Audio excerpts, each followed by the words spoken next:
सिंध तास मुआहदे की खिलाफ वर्जी खुद भारत के गले पड़ सकती है और मोदी सरकार की हट धर्मी खुद इंडिया की सलामती को खतरे में डाल सकती है। ये बात अब तो आजाद मगरबी मीडिया ने भी कहनी शुरू कर दी है। मोतबर बरतानवी जरीदे फाइनेंशियल टाइम्स ने खदशा जाहिर किया है कि नई दिल्ली का ये जारहाना रवैये सरहद के दोनों अतराफ तबाही का पेश खेमा साबित हो सकता है। फाइनेंशियल टाइम्स के मुताबिक सिंध तास मुआहदा पाकिस्तान और भारत के दरमियान 3 जंगों के दौरान भी कायम रहा था और 1960 के बाद पहली मर्तबा भारत ने पहलगाम हमले के बाद पाकिस्तान पर इल्जाम लगाते हुए यकतरफा तौर पर उसे मुअत्तल करने का ऐलान किया है। लेकिन भारत को ये समझना होगा कि सिंध तास मुआहदे पर किसी भी किस्म की कोई भी ज़ेग भारत की सलामती को फायदे के बजाय शदीद नुकसान से दोचार कर सकती है। फाइनेंशियल टाइम्स ने सादत हसन मंटू के अफसाने यजीद का जिक्र करते हुए कहा कि 1947 में आजादी के वक्त दरियाओं के पूरे निजाम में भौचाल ही तो आ गया था और उस वक्त हिंदुस्तान की जानिब से पानी बंद करने के ऐलान से सब हैरान और परेशान ही तो थे।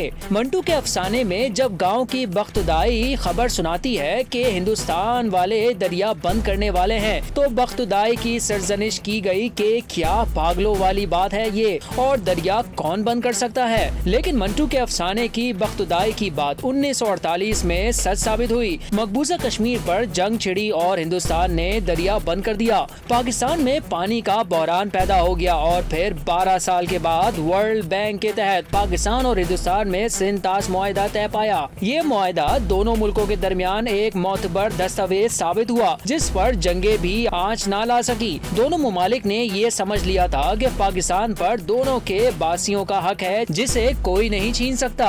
और अब इस मुआहदे के 65 साल बाद मोदी के भारत ने पहली बार इसे मुअत्तल करने का ऐलान किया है। लेकिन भारत को ये नहीं भूलना चाहिए कि वहाँ बहने वाले अहम मशरिकी दरियाओं का मंबा चीन, नेपाल और भूटान में है और यही चलन चल गया तो फिर तबाही ही तबाही होगी। और बरतानवी जरीदे ने भारत को खबरदार किया है कि इसका अंजाम सिर्फ भारत के लिए ही नहीं बल्कि पूरे खित्ते के लिए हौलनाक होगा।